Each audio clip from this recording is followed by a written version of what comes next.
Good morning, Terraria players, and welcome back to the Calamity mod 1 block challenge. I am Bladeburger, your masterful architect of mindless entertainment, and today we'll be battling the evils of the corruption in Crimson in an effort to get good gear. As always, here's a list of the main mods used, with Calamity, Magic Storage, and the 1 block mod by Goblin. With all that out of the way, let's get back into the mod so quickly.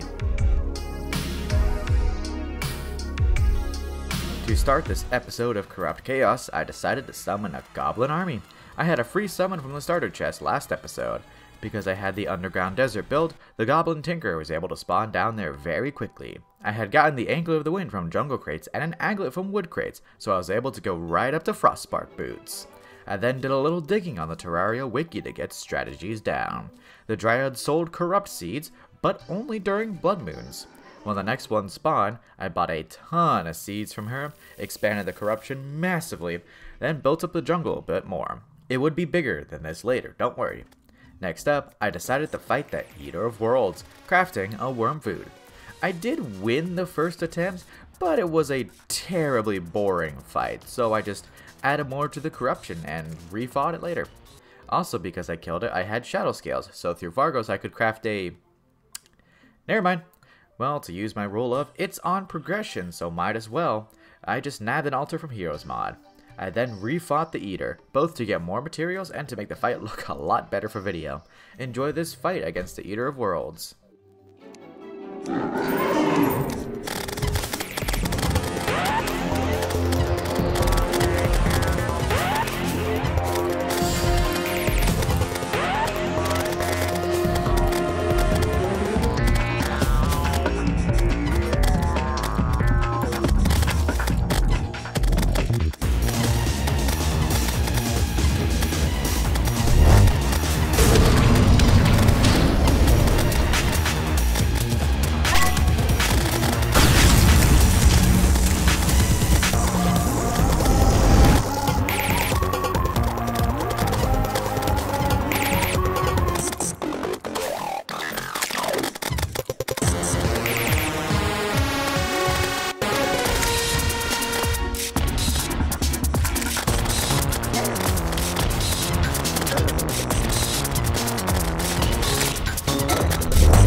Eater of Worlds down. Better fight than the last one. From the shadow scales it drops, I crafted the Vile Feeder, a new summon weapon. It summoned a baby Eater of Souls that attached to enemies and shot out tracking darts.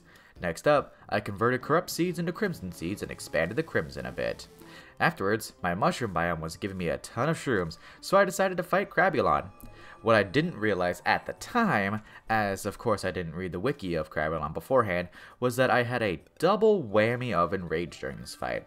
Not in a mushroom biome enrages it, and being on the surface enrages it. Double enrage. Anyways, enjoy the fight with it being enraged.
Crabulon down. Ouch.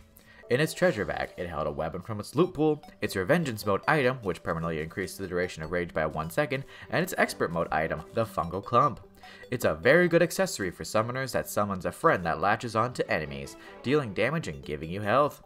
After the crab went down, I kept expanding my world, eventually reaching the Sulphurous Sea somehow. Because of the way the Sulphurous Sea is coded, the biome is placed based on the actual location in the world, not based on blocks placed. Blocks placed helps expand it though. Continuing on, I also found where the abyss starts. There is no water there, so it actually just starts damaging me. I'll just block it off. The acid rain event was going on, so I decided to just chill and do the event. Normally for events I'd let the footage roll for a bit, but it wouldn't be interesting to you, the viewer. When it gets to tier 2, however, I will. When the acid rain was done, the jelly priestess spawned. She sold a bunch of vanity stuff, but more importantly, she sold blocks for the Sulphurous Sea. This is the only NPC that sells blocks that I'm allowing in this run, because, yeah. I crafted a small basic sea, then started filling it with water. Ignore the aquatic scourge, that's for later. Next up, I crafted a bunch of islands in the sky. They had 2 purposes. The first was for harpies. The second was to hope that Exodium clusters spawned there way later when the Moonlord went down. Hopefully they would, as I don't want to craft them. Afterwards, I decided to take on the Brain of Cthulhu.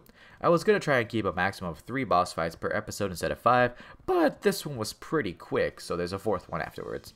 Enjoy this slaughter.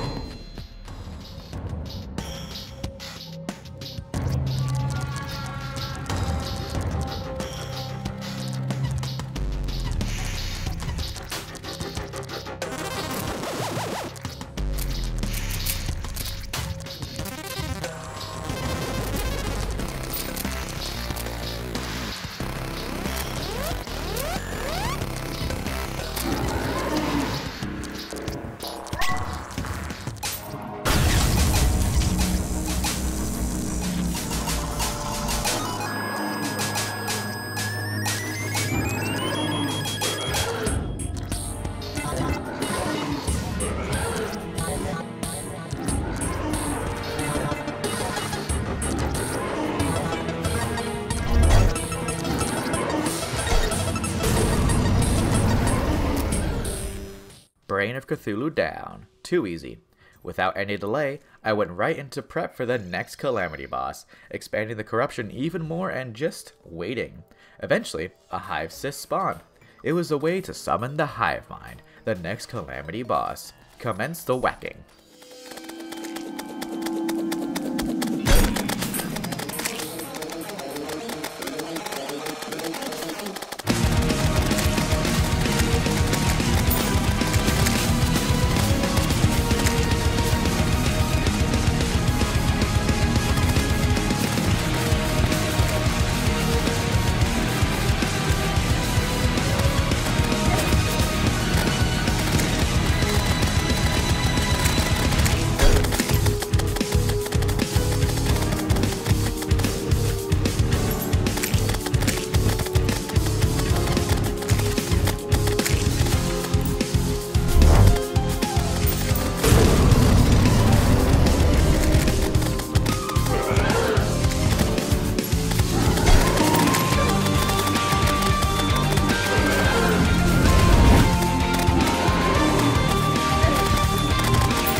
When the hive mind went down, aerolite ore spawned underground. It was a new ore that went into the aerospec armor set.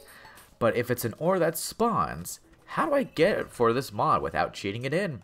It's pretty simple. Calamity added a way to ease the grind for ores. There's slimes that spawn underground whenever a new ore is generated that drop a good amount of the ore. So I sat underground in my jungle that was still growing to kill aerolite slimes. After about 10 minutes, I had enough. I then fought a bunch of harpies for their feathers, which was another material for the next armor. The final material, however, was clouds, which don't exist. I have already asked the developer of the 1-block mod to add them somewhere. Another use of the I'm on progression, but X thing that can't exist doesn't, so I just cheesed in the exact number of clouds needed for the armor set. I then crafted a full summoner set. The aerospec minion set gave a minion slot, made a Valkyrie friend to protect you, allowed homing feathers to shoot out when you take over 25 damage, and allowed quick fall and stopped fall damage. And now, to round out this episode, I crafted my favorite accessory in the game, the bundle of balloons. There's an alternate recipe for the bottles, but I did buy the cloud in a bottle from the Tinkerer from Alchemist NPC because I'm lazy. And thus the bundle was crafted. To finish off the episode, let's take a look at upgrades made. For weapons, I went from the Sun God Staff to the Vile Feeder. For armor, I went from the Victide set to the Aerospec set. For accessories, I added the Fungal Clump and the bundle of balloons, and upgraded to the Frostbark boots.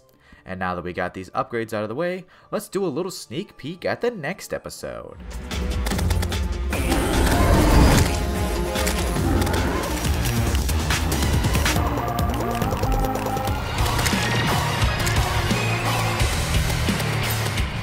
Thank you all for watching. I'll see you all in the next one. Blade Burger out.